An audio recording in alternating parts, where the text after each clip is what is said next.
Good morning and welcome. We're here today with three business owners and executives to talk about business succession planning. My name is Mike Henry. I'm the managing partner at Hauser, Henry Syron in Toronto.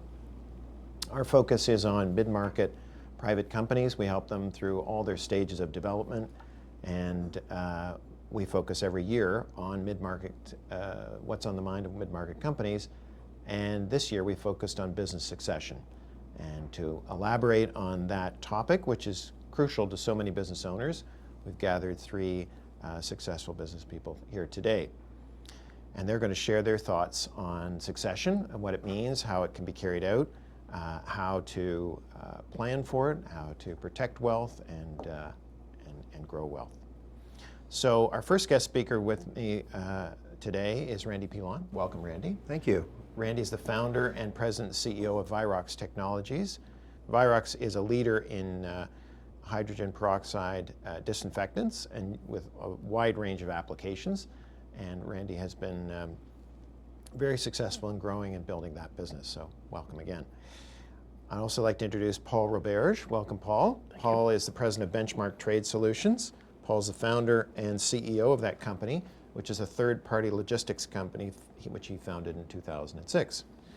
Benchmark offers customized logistics services to a variety of customers. Thank you for joining us. My third guest is Ed Nemish. Welcome, Ed. Ed is the head of Canada and head of advisory services for the Americas at Eviden. He was the CEO and co-founder of Abcentrica, a leading digital transformation firm based in Toronto, and is currently heading up the Americas division for Eviden, which is a digital business with worldwide leading positions in all sorts of IT fields in more than 53 countries. So welcome, everybody. So just to start the conversation with a discussion of your businesses and where you are exactly in your process, maybe I'll start with you, Paul. If you could just talk a little bit about what's made your business a success. And I know you've got family members in the business. Do you have a sense of transition, and how do you see the succession planning at this point? So the main success for our business is customer service. In the transportation industry, something that's lacking is the ability to get good customer service. And we also do outside the box thinking for solutions for people's logistics problems.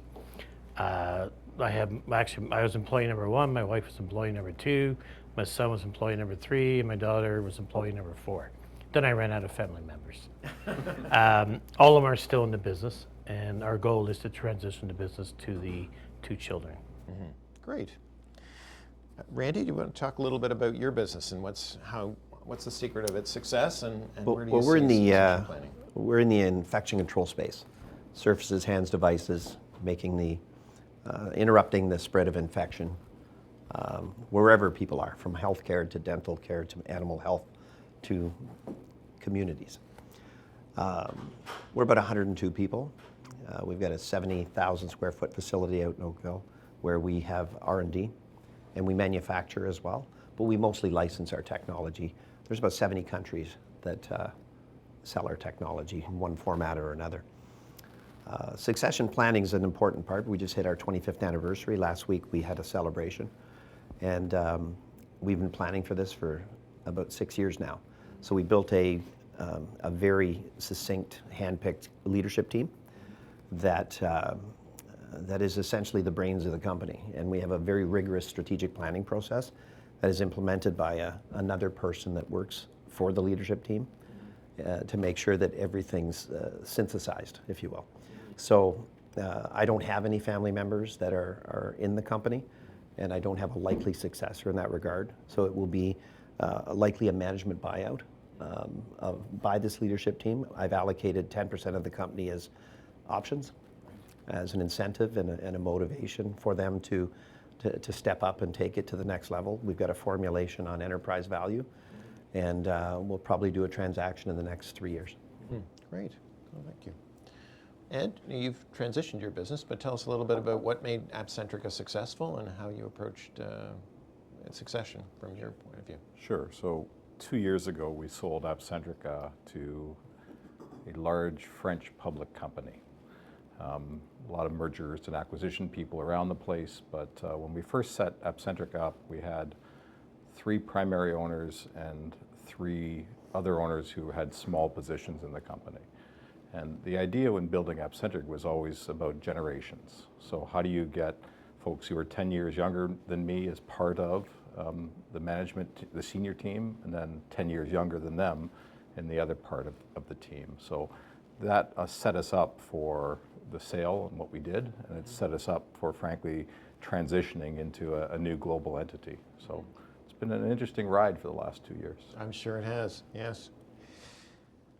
So just to talk a little bit about a succession in a bit more detail, and I'll turn back to you, Paul. Do you have a succession plan in place? Is it something you're developing as you go? Is there a model that you see out in the marketplace that you think I'd like to be like that company? Or? It's starting, we're developing it as we go. We've got a bit of a transition plan going on now to transition the day-to-day management and of the company. And we're going through that process today. Then we're looking at do more of a formal transition of shares and everything to the children. Right, right. And is it challenging sometimes to choose your own children? Because of course, as parents, we see sometimes, we don't see our children as clearly as we might see somebody else who's not related. I mean, Yeah, how do you find that? Yeah, it is, because first thing we did was we sat down with both children and said, do you want this? Is this what you want to do? And they both came back and said yes.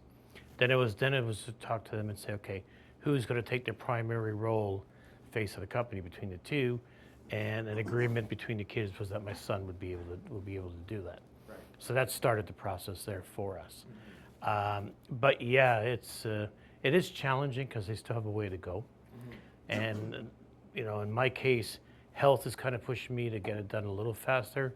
And at the same time, my willingness not to let go is pushing me the other way. So it's finding that right balance at the right time. Right. One thing we did do is we brought in an additional person into the management team that was non-family to get a different perspective of what we're doing. Does that person fill a gap in your management team? Yes, yeah, I see. absolutely. Okay. And it brings a whole new view of what we're doing. Right. Now, Randy, you mentioned a plan for a management team. How do you help employees transition their thinking from being employees to ultimately being owners? That must be part of the journey as well, is it? Well, we're a super transparent company. So from day one and to this day, every Monday, everyone that's a manager in our company sends a company-wide email on 3 things that happened last week that are relevant, that wouldn't have happened if they weren't involved, and 3 things that are going to happen this week. So I even do that. Right. And so it's always been a very interactive and flat matrix, if you will. Even though there's titles, those are more outward facing, but internally everyone works together. And one of my mantras is, we don't manage people, we manage process. And if something goes wrong, we check the process. If the process is good, then someone didn't do something right. So we have a strategic planning process called the road trip, because it's analogistic to a strategic plan, but at the end of the day, everybody knows what a road trip is. You got a destination, you got a budget, you got all kinds of unexpected things that could happen. So everyone gets involved in that, and so it's this way of learning and this culture that we've created at Virox that's allowed me to be. And I tell my management team, I want to be irrelevant. Right. I want to do the things I want to do at this point in this stage. And I want this to run the way it should run, and I want to come in and do a health check. I don't want to be day to day. And that was the goal I gave them 5 years ago, and they're pretty much there. It's like the Willy Wonka, movie. I don't want to run it forever, Charlie. Where he hands them the keys to the factory. Okay. It's that, right? Where someone wants to, you want them to do it the way you would do it, so they need to learn that. And I think they're there. They're an exceptional team, which let me go to Italy for 3 weeks, which I could have never done 4 years ago. Right. Oh, that's great. Yeah. So you are finding that they are, because it's tough. I mean, when you start a business and you're the sort of the creative genesis for it, it's tough to step back, isn't it? I mean, how do you find that? It is, but you can't be part of that valuation You know, you want the company to be valued, not you know, you need to be tied to it. Yes. And it needs to stand on its own. Yes, for sure. I think that's a weakness if there's one person that has to go along with the business. I agree in transitions and earnouts. I mean, that stuff makes sense. But when it's centered around one person, that's a weakness, I think. It is, and it reduces value for sure. Ed, how did you find it when you were looking at a sale? Was that, did you canvass other options? Did you think, was there an internal buyout that was possible, or did you just get an offer you couldn't refuse? I think we built the business initially with the idea that it was likely to be a generational transfer, and over time it became pretty apparent that the numbers weren't going to add up for the next generation, so we had to have third parties involved. So it was pretty clear in the market that we achieved a valuation that was built upon some good business practices, and from that a lot of people benefited. So there was a fair bit of wealth creation that occurred because the way we set it up wasn't for, as Randy says, one person who was the center of the universe. It was set up for a team that actually could transition at this point in their life to retirement or transition into another entity. But we were pretty fortunate. We have 15 people who have been with us for more than 15 years, and a group of 5 of them who've been with us for more than 25 years. So they followed us from one entity to the other entity to the other entity, and we created a culture that, you know, allowed us to build something that we think is pretty special. Mm-hmm. So. And how have you found it since the sale? I mean, you're continuing on, obviously. You've taken a senior role in the company. Is it talking about the transition from employee to owner, but now you've gone from owner to employee? How does that feel? You're still... They made it interesting for me. Okay. And we'll see, our 2 years is up this month. So that's when our earnout ends. But I'm sticking around, and I have an idea of when retirement is, but it's still a ways off for me because they made it interesting. And I haven't had an opportunity in a while to work with the type of companies that I've been introduced to with this organization. So we're working with some of the leading global brands, and it's been a lot of fun doing something at scale that, as a smaller entity, you're doing things with large quality Canadian companies, and now I'm dealing with large quality global companies. And frankly, it's been fun. For my management team, it's been the same thing. Some people are really enjoying it, and some people are saying, okay, now maybe it's time for me to start my business. And that's okay. What we're really trying to do is provide opportunities for a whole bunch of people and to do, as we said, wealth creation for a large group. Right. I was going to ask you about that, how the rest of the management team felt about continuing on. I guess for now, everybody's stayed in place. Yeah, everybody is still in place. We didn't lose anybody when we moved, and that includes people who were not owners in the business. So, you know, we occasionally have lost, I think we lost one senior person in the company in the 2-year span, which is, you know, remarkable as far as we're concerned. But I think the real tell sign will be in 2024. So in 2024, we're integrated with the new entity, and, you know, we've been on our own maintaining our identity up until this point. So we'll see what the new team is all about. Right. Integration is the key in any of those transactions, isn't it? It's easy to close the deal. Integration is where it rises or falls. It's not easy to close the deal, but... Yes, well, that has its own challenges, for sure. Just to come back to Paul in the family business context, how do you develop a plan that is going to be sustainable and endurable? I mean, you've talked about how you're stepping back, but then feeling a pull to come back in. Maybe that's personal, maybe it's just the challenges in the business.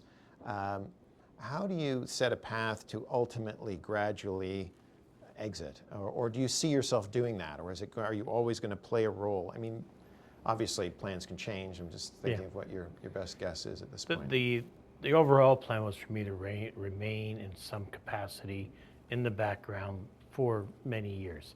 You know, I make the joke at a point where I don't have to talk to anybody anymore. Right. I can sit behind a computer, look at, you know, spreadsheets, look at analytics, and do that kind of stuff. So part of the process was we just finished doing a major investment in our warehouse last year, and it was letting one of the kids take care of that implementation and everything else, and just see if, it was part of a test, and that worked really well. And then this summer, I took a bunch of time to go play golf and just let them take care of the day-to-day. So everything is just a little bit by little. And now I'm more in the stage where I need to train them other aspects of the business that they have not seen to date. And that's kind of the plan for the next year or two, is just to continue to mentor them, give them the tools that they need to go forward, and then at that point slowly pull back. And we've talked about, and we heard from Randy and Ed talk about processes too. Is that also part of your plan, that you're creating processes, or is it more fluid than in your No, organization? we're going to create processes, document the processes, and allow for the next level of transition to come when need.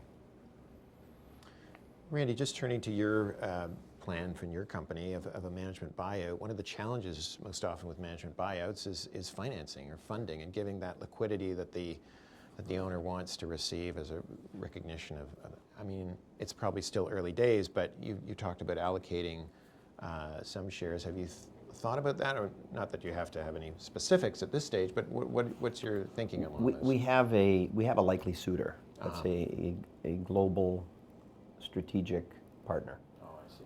And it's the people that we've selected as to be part of this 10% pool are very important to the company, and there's a lot of bench strength there. Right. And so it would be essential that they become part of the transaction and owners in the new transaction. I see. So, and I might even remain as a partial owner, but not active. Perhaps a board seat or something like that. But yeah, but it's important to me that those people create their own generational wealth. Right, yes. Because they deserve it. They've been with me, some of them, 20 years. Almost since your founding, I guess. Pretty much. Yeah. Yeah, some of them, yeah.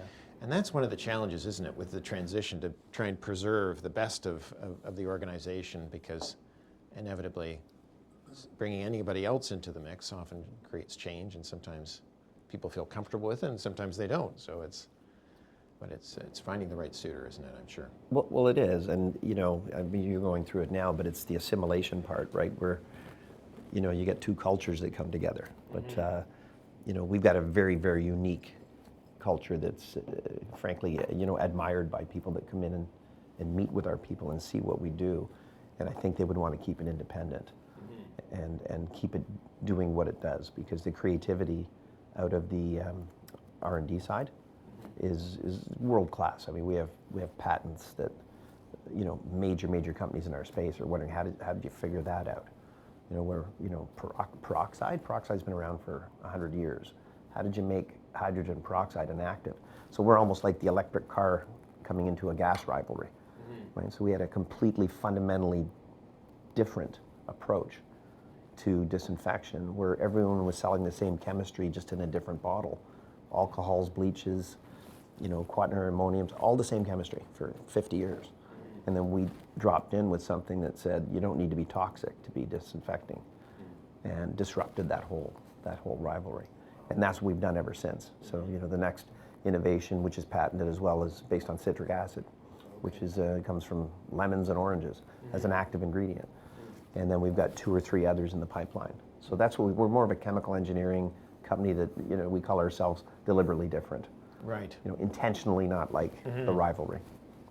And that's a powerful culture to sustain, isn't it? One that's continually disrupting, because there is so much disruption anyway, but the businesses that are sitting back and waiting for things to continue just inevitably hit hard times. So. There's disruption, but there's, what I like about this business, and it comes from my background at Bausch & Lomb, is it's sustainable disruption. It's not like, in IT, you see things move so quickly. When you bring out a new disinfectant technology and all the hospitals in Ontario, for example, switch over, you've got like a long run rate. Right. They don't flip flop and back and forth. And to come up with something that's better than 100% biodegradable, the fastest contact time, the broadest range of organisms, how do you do that? So why would you switch to something else? Price maybe? Well, that's what patents are for. So We've had tremendous run rate with this peroxide. Now we're moving to the next generation, so it's pretty cool. That's exciting. And the brand equity is what sustains you Right. once the IP expires. And a lot of business owners wait for that magical day when they have a deal to sell their business. Looking back, what did you learn through the process? What surprised you? What did you think that, or positive or negative? What did you discover maybe about yourself or the process or the people? Yeah, I think the thing that surprised me the most is that the number of people who participate in the process. And selling a business isn't a one-person deal with one party on the other side. There are dozens of advisors that you're working with. There are dozens of prospective buyers that you're working with. There are dozens of prospective financiers that you're dealing with, and you really need to stick to what's important to you. So a lot of people were trying to take us down their path, and we learned pretty fast and pretty early this is about us and what we wanted to do and what we wanted to do with our team. So the thing that surprised me the most was how many people wanted to be part of the transaction and how we had to actually say thanks but no. And we got lots of written offers from lots of different people over the last actually 10 years. And we had to each time say, okay, is this meeting with our personal objectives? Or is this the right thing for us to do at this point in time? But we learned a lot each and every time something was presented to us, or each and every time someone came into the picture. And I think by the end of it, we had a pretty good understanding of where we wanted to head to. So. It takes a certain discipline, doesn't it? It Because really does. you can certainly get sidetracked when people have a very persistent view of what they want to happen. Yeah, there was a lot of used car salesmen who were Right. running around trying to talk us into something. So. Was there a particular trigger to the sale, or did you just feel that this was the time in the marketplace, or did something change in your business or a change in the market? So for all of us, COVID had a pretty good impact. And for us, it was at the time when we were trying to decide how we came through that, and we came through that really well. But we kind of said to ourselves, do we want to come through something like that again? Right. We're in an unstable world right now. Yes. And we were in a pretty good environment to maximize our valuations, to maximize where people were in their life experience and what they were really trying to do next. So for us, the timing really worked. And I'm 62. I'm going to find retirement at some point in the next few years. But my partners are in their 50s, and the smaller group of partners, the minority shareholders, were in their 40s at the time. So we had to really find the balance between what worked for everybody, and this transaction did. Good. That was good. Now timing is critical, isn't it? It really life and is. Business. The best deals are the ones that aren't rushed and aren't. Were you surprised at how long it took, Ed, from when you decided that you and your partners decided you wanted to move and until you actually got to the closing? So I'd like to tell you we had a very concrete plan and knew exactly what we were going to do, but not the case. It kind of morphed. And 10 years ago, we were approached by a very large public company to saying, would you like an investment? And we looked at the investment terms, and we basically said, yeah, that doesn't quite work for us because you want to take us down a path. And then we were offered, one of the big public accounting firms offered to buy us, and it was the same thing. It didn't take us down the right path. Later on, we went out to the M&A market, and we were looking for financing. And we couldn't come to the right agreement with private equity people. So this has really been over a 10-year span that got us to the point where we identified who the right people that we could actually work with. And it took a long time to get to that point. It took a long time to do this deal with this entity, because everyone who is in one of these deals will walk away at some point in time. And if you don't walk away and the other party doesn't walk away, you haven't found the right price equation yet for everybody and the right term equation. But you have to be serious about what's important to you and what's important to the other entity. And when you're serious, then you're either going to come back because it's a really good fit, or you're going to say, this is not the right time, I'm going to move on. You're lucky that you have someone identified who is the logical right one.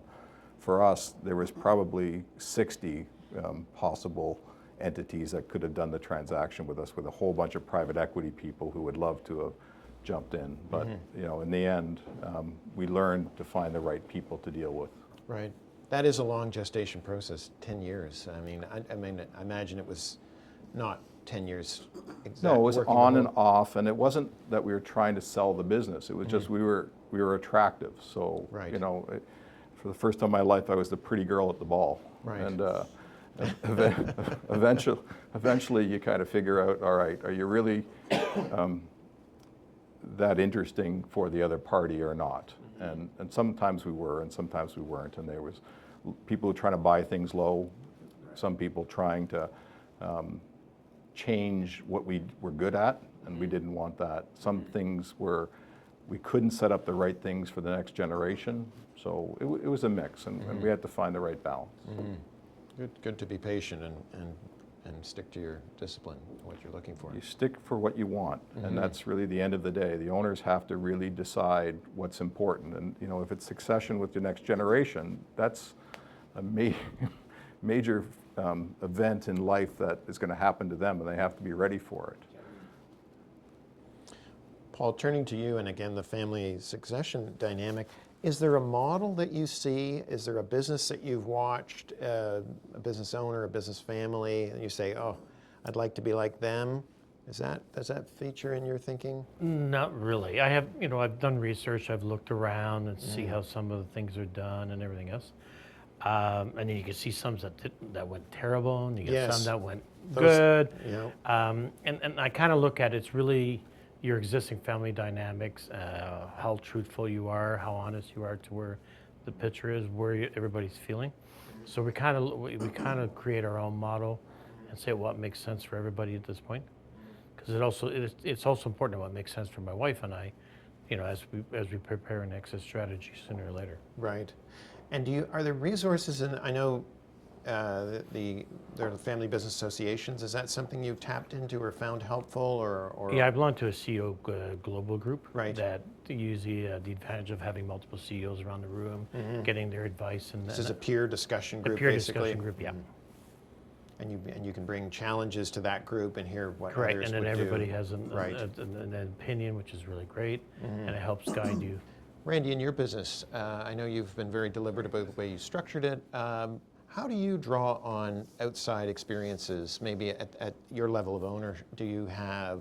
Is there a group that you belong to, or do you just have trusted people that you talk to share these ideas and develop them, or how do you come across that? I don't belong to any groups. There's a lot of them out there for sure, and I think there's value in them, speaking to people that are members of that group, those groups. But I do have a lot of advisors that I use, trusted advisors, and some of them are just contacts and friends, others are hired. So for example, with our new technology launch, we employed a company called Level 5, and they came in and worked with our leadership team on a go-to-market strategy. We use external resources on HR for specific hires, et cetera. So you know, we'll look at various disciplines from the legal perspective, tax perspective, which is a really complicated thing in many aspects. And then, you know, you just did a deal, like how many tax advisors do you need? It's crazy.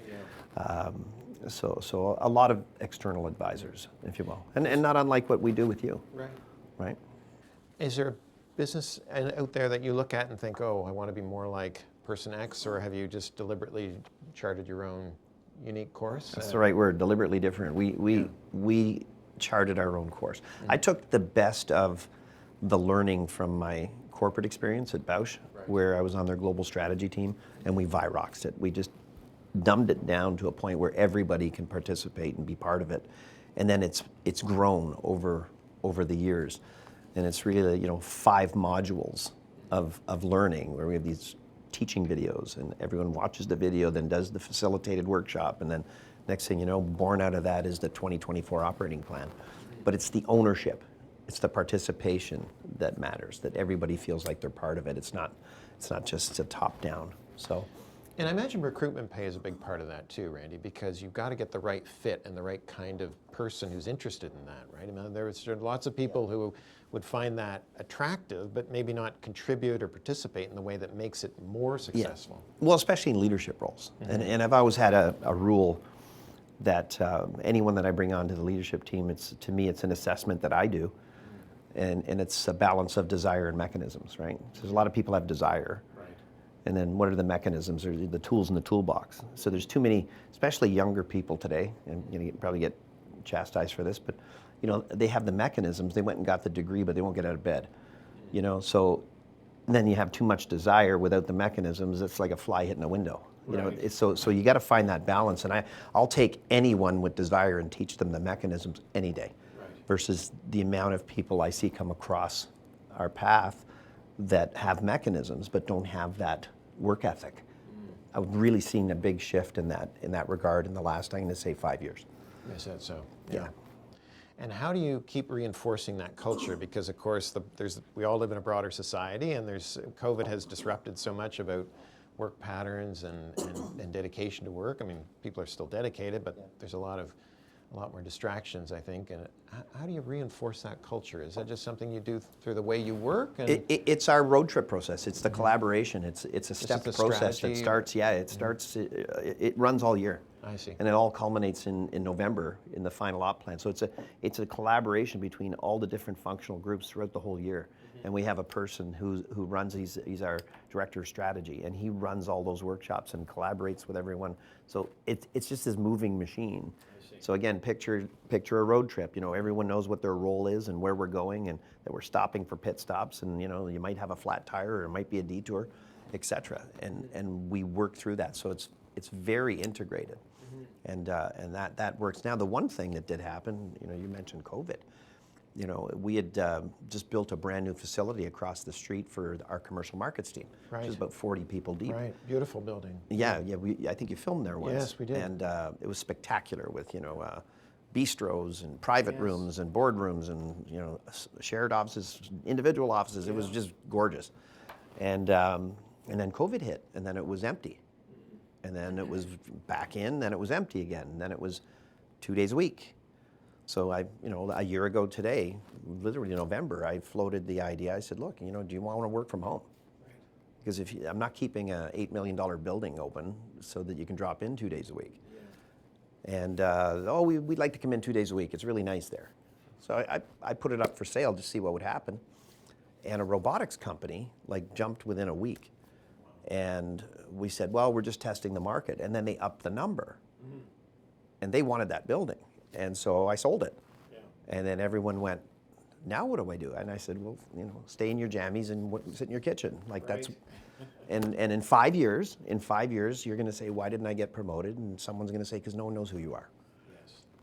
And it's unfortunate. So I think there's going to be a wake-up call in the next 3 to 5 years on some of the work from home generation that are really missing out on leadership skills, collaboration in live. Yes. Zoom calls are great, but it's not the same. No. And there's so much that comes through osmosis, isn't there? Of attending something and just observing things. We're so we of course communicate by talking, but there's so much more that we communicate in the way we approach things and look at things, and the amount of innovation that's come out of our company, ideation, from have you got a minute? Right. That sort of stuff. Yes. That wouldn't occur if you have to book a Teams call. It's that spontaneity, the group of people that you hear a burst of laughter come out of the boardroom because there's 20 people in there working on something. Yes. That's stopped. Yes. Unless it's contrived and booked. Yeah. So. And it loses, as you say, the spontaneity, the flow of ideas. In the IT world, how do you see things, Ed? I mean, because succession depends on people, as most business plans do, and having a good cohesive group matters. And I mean, with IT, you're coming in from Waterloo, so you're obviously working remotely and flexibly, but is keeping cohesion and culture a lot tougher with COVID? After COVID? Yes. Yeah. Okay. So I think the thing that we've tried to do is find a balance, because I think Randy said it well. What we really have to do is find ways to help people grow, and you can't grow if you're working exclusively on remote technologies. So we have some amazing senior people, and we're doing our best to have those people find ways to interact. So I'm a big carrot and stick guy. So we started with carrots, and we had lots of carrots to get people to come back into the world. And slowly but surely, that 20% of the workforce who's not all that interested are now getting sticks applied so that we can get their attention and we can find out if they really do want to be part of the team. But part of the team starts with principles, and we have 4 principles that we set out when we were building the business that's kind of said, this is our anchor and this is the way we're coming together. So for us, it was all about craftsmanship. So in the IT industry, there's some commodity players, and they're what we are, which is people who try to make a difference and create value by building quality into the systems. And that's kind of first and foremost. We have a creativity aspect of what we do, so there's an awful lot of innovation that has to come with my team. The next one is perspective, which means that when we sit around a table, it's not ideas from one person, it's ideas from everyone. And we try and take the best ideas and talk it through in a professional way, and we do that with our customers. And the final one that we call is forthrightness, which is we try and actually say what we think. And we try and find a way to create trust amongst each other by saying what we think in a professional, positive way. And if you can get that dynamic going, then you help to build the teams with the next generation that says, okay, this is a safe enough environment that I can say what I think, and they'll listen to me, and we'll try and work through the problem together. But COVID has messed up the work environment and the business environment, and we got to find a way to have people work hard. We have to find a way to have people interested in their careers. We have to find a way to interested in building teams, and I think that's one of the challenges that we all face as leaders on a daily basis. And it's just another thing that we have to figure out. And I can't say I've got a magic formula. I can tell you I work the problem every day, and I will continue to work the problem for the rest of my career. There's some similarities in what he just said to our planning process. Very similar. I mean, you talked about ideas. We have a session, one of the sessions called Divergent Convergent, where you throw all the ideas up, and then you work facilitating to converge on what are we really going to focus on. And the other one, we call it, honest contention. Honest contention builds companies, like debate builds companies, right? And yeah, you might hurt someone's feelings, but at the end of the day, you need to be able to say what you want. And I'm not saying be offensive, I'm saying that tension builds debate, which builds an outcome. And it's just the way relationships work, and it's the way companies should work. It's a good insight, and I think sometimes CEOs in the broader business world sometimes look to dispel that kind of contention and feeling that things are calmer, but it actually leads ultimately to the internal problems in the company. It's not a day camp, it's a company. It is, right? And an honest debate makes a big difference. Yeah. And an excessive deference too. Yeah. I'm not talking about being, respect is good, it's essential in the workplace, but if people are too shy to speak up because they're not feeling they're valued or respected or will be heard, then because the ideas don't all come from the top, do they? They come from all sorts of ideas are drawn from all sorts of contexts, and if people can't speak up, it's devastating for businesses. 100%. I think one of the things that you said that really resonated with me was outcomes. And debate for the sake of debate isn't particularly useful, but debate that actually gets you somewhere and getting people focused on outcomes rather than activity is something that we've done in our business for the longest time. And I think that's one of the keys to our success. And sometimes you have to be controversial. 100%. You have to be. I've had HR knock on my door and go, "Have you got a minute?" And I go, "Is it about the email I just sent out?" and she's like, "Yeah." And I go, "I don't have a minute." If someone's offended, they can go and risk their capital, put their name on the building, and have a day camp. Yes. It's not a day camp. Yeah. It's just to share a little story. One of my daughters is on a field hockey team, and there was a big contention about who would be captain. One girl said if she wasn't going to be captain, she would quit. The girl who became the captain went to the coach and said, "I don't want to, I'm happy to be the captain, but did you know this other girl wants to quit?" And the coach said, "Let her quit."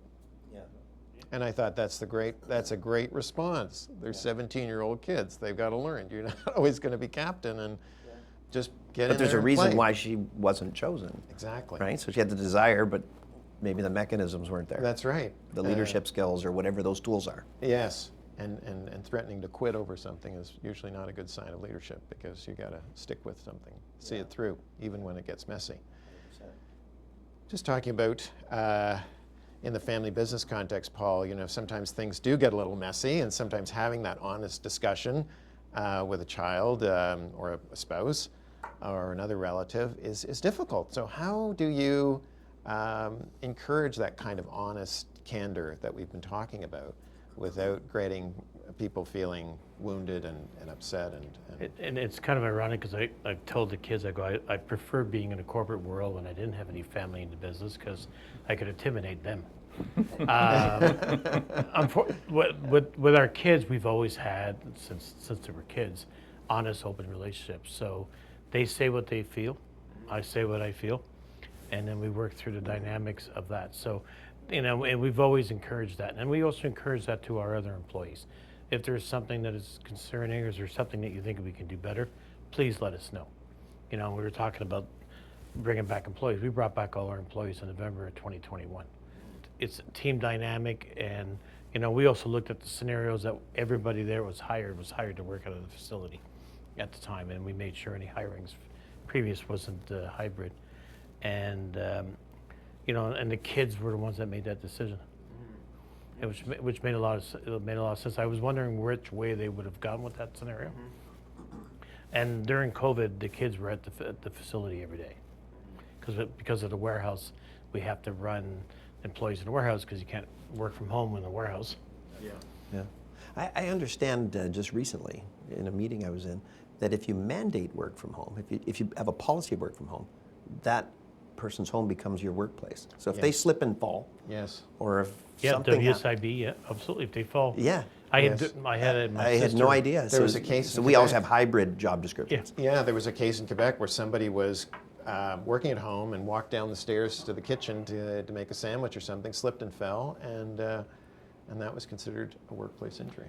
We made the joke. Isn't that amazing? My It is sister used amazing. to work for me and from home, and her husband used to tell her, if you ever fall down the stairs, wait till 8 a.m. to call. It surprised me. I didn't realize that. It's a surprise to everybody, I think. Randy, when you talk about this culture of honest candor and openness and challenging each other, it's quite, as you say, deliberately different, because a lot of CEOs feel like they have to have the plan. They have to come to the table with the answer. At least, I'm not saying that's the right approach, but is it a bit discomforting sometimes when you're opening a discussion and people are debating and you're thinking, where is this going to end up? Or is it just been so long part of your process that it's ending in a constructive way? It's been an iterative process, for sure. And we're at the point now where I don't create like I used to. Mm-hmm. I calibrate. Mm-hmm. I'll make sure that it's all packaged the way I want it to be. But we just did an enormous deal with a global company that I talked about, and in that contract is a section on a transaction. Mm-hmm. So it was transparent to everyone on that leadership team working on that contract, but there was a tripart contract. One was a supply agreement, one was a license agreement, one was a joint development agreement, and so my CSO took the joint development agreement. I said, you do it, because you're going to own this longer than I am. Mm-hmm. You do it. Mm-hmm. And they did an exceptional job. They're working with lawyers. In fact, you're going to get one of those contracts today to have a bird's eye view. Right. So these are complex, the joint development agreement, that's the third part. The other two are executed. These agreements are owned by that leadership team, and the chief science officers commenting on the supply agreement because of enterprise value. They all have that goal to make Virox as valuable as possible. Mm-hmm. So it's not like just in my silo. They all collaborate and they work together. And then at the end of it, when I go, do you think this is final? Well, let me have one more look. Mm-hmm. That's what I always get. And then it's, all right, is it final? Yep, that's final. I said, well, send it to me that way the first time. Right. And so then that's when I get to tweak and calibrate, and it's less and less and less now over the years. They're incredibly self-sufficient. Wow. And that, to me, that's a win. Yes, absolutely. And very hard to do, frankly. A lot It's of businesses incredibly difficult to do. It's struggle. painstaking. But at the end of the day, you know, I get hit by a bus. This company will operate. Yes. They will continue with the procedures, the processes, and that team is completely capable. And then that transaction is built in, a negotiator. So, you know, the executor of my estate it's all in a trust. With the kids, it's completely well organized by Scotia Wealth, and it'll be very mechanical. Yeah, and that's that approach helps with any succession plan, doesn't it? Even if you didn't want to sell, if it were a management buyout, if it were a third-party buyer, if it were a family succession, to have that internal structure that can survive the death of an owner or a founder is invaluable. Right. It'll help on any path, and even if it's not a big event, it just makes your life more interesting and easier, and you can do things that you want to do and Yeah, absolutely. interests. Absolutely. Well, this has been a great discussion. I don't know if anybody wants to add any more thoughts. We've covered a lot of topics and fields. I want to thank you all for sharing your insights and experience. Is there anything else anybody wants to add to this? Not from my perspective, no. No. Okay. Great. I would just like to add that you're a great resource, and Thank you. you know, we're really happy to have you work with us on so many different things. Thank you very much. Appreciate well, it's a it. pleasure working with you. You're Yeah, a I know we really just exciting closed a company. complex deal on an estate Yes. last week from a former shareholder. Yes, It took yes. a while, CRA involved the whole bit. So thanks for all of that. Thank you very much, Randy. Thank you. Thank you for your help over the years as well. Yeah, thank you. All Thank you, right. Ed. Great. Well, thank you, everybody. Again, we really enjoyed the discussion. I think it's going to be valuable to our listeners and viewers as they plot their own succession planning for their own businesses.